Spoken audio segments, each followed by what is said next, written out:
Welcome peeps and freaks, ladies and gents, to another Hearthstone game. Today we're going to be playing a Secret Mage. There's a lot of synergy with this deck. Unfortunately it does rely on a fair bit of draw, but I mean the synergy is pretty insane with the Mana Worm, the Cabal Lackery. Then you can play all the secrets on turn 1. What are we going to do here? We probably drop that, see if we can find some synergy with this secret here. Then we got the Cabal Crystal Runner, obviously more synergy, Ethereal Arcanist, more synergy, Kirin Tormage, so we can play some more secrets just on turn 3. Like we'll most likely do here. We'll go to Kirin Tormage into Mirror Entity, and then the following turn we can play Medivh's Valet. The deck, like I said before, does rely on a bit of draw. That's why we got the Ethereal Conjurer, and it does fizzle out a bit towards the end. So that's also why, I mean, we have the Pyroblast and the 2 Fireballs and stuff, just that extra push at the end. Also the 2 Frostbolts. The Frostbolts though were mainly more to clear the early game stuff. I guess if you did draw this late game, it's still pretty good at finishing off your opponent though. Okay, I'm going to play the counterspell here over the Mirror Entity. Obviously the Mirror Entity gets a little bit more value later game, especially against the Druid, because when they're ramping and stuff. Yeah, okay, I probably should have considered the coin there. That was my mistake.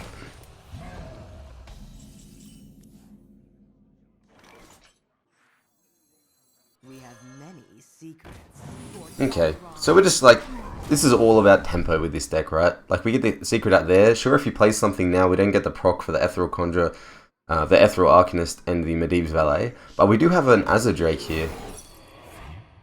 So we do already have a really nice turn 5 play. So it's not that big of a deal. So yeah, obviously we go with the Azure here. Want to save this stuff.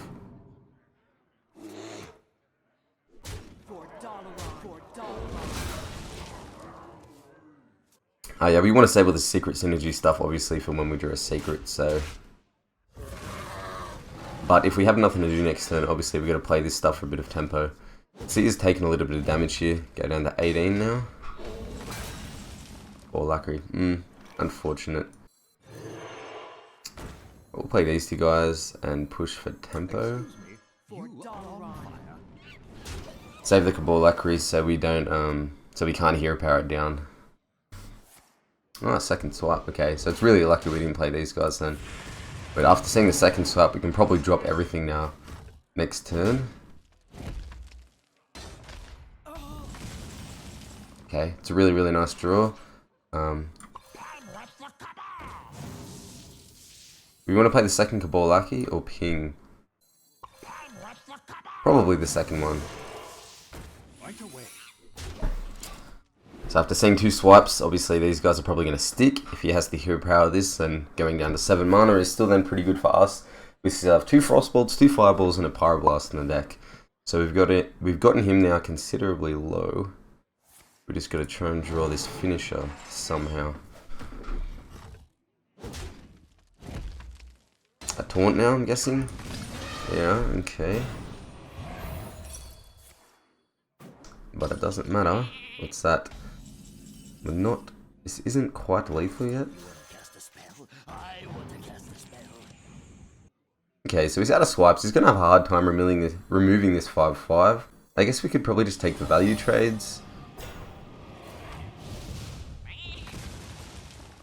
Well, with this 2-1 is actually going to get a fair bit of base damage in as well, because he can't get through these taunts here. So we'll just leave this up. Like, if he wants to Wrath this as well, I guess that's fine. He's down to 3 now. The only thing we don't want to see now is a Feral Rage. Would probably be pretty bad. Living Roots, yep. And now, so here, obviously our 2-1 stays alive.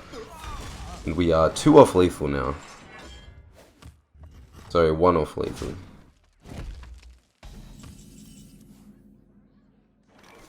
A pretty decent 5/5, although our mana isn't really our concern right now. Obviously, take this trade. We go all face here, just purely because we've seen 2 swipes. Sure, he can hero power this and trade this in. Maybe, yeah, I don't know. Like, yeah, I don't know what he's gonna do now without the second swipe. Like, I don't see him coming back from this. This is like such a nice board to swipe as well.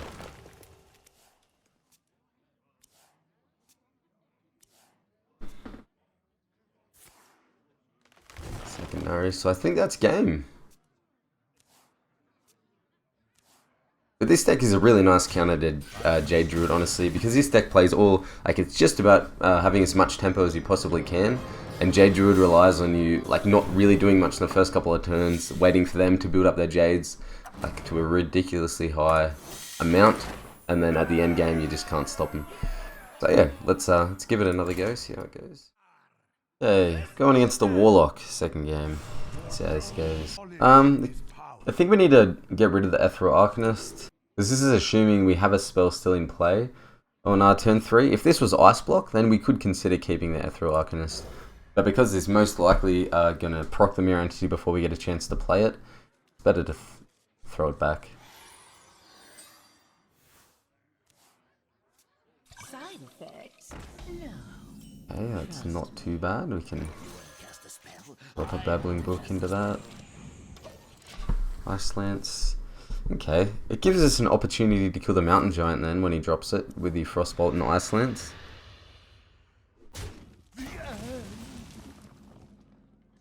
It's also not too bad. Being able to ping this on turn 2 gives us something to do on turn 2, so we don't have to use our coin or anything to play a spell. We can go Kirin Tor Mage Mirror Entity next turn, so that if he's preparing to drop a Mountain Giant or Twilight Drake. We have many secrets. Okay, obviously not coining out the Cabal Lackey because we can't play the Mirror Entity on top of the other one. Okay, that's fine.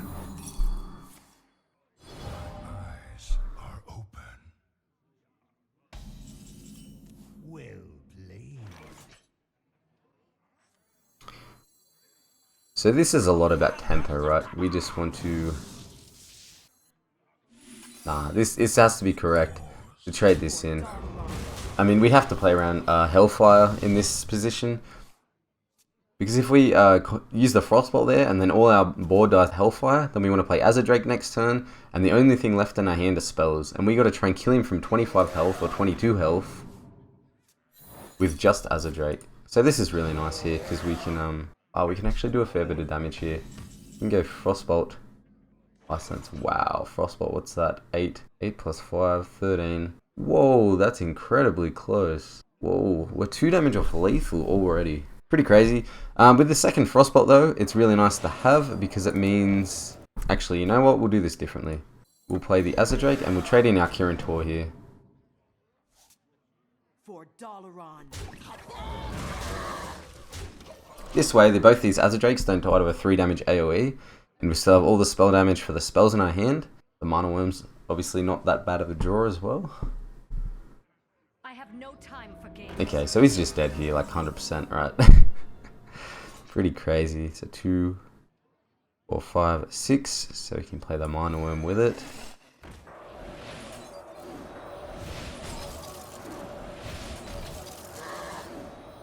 Boom!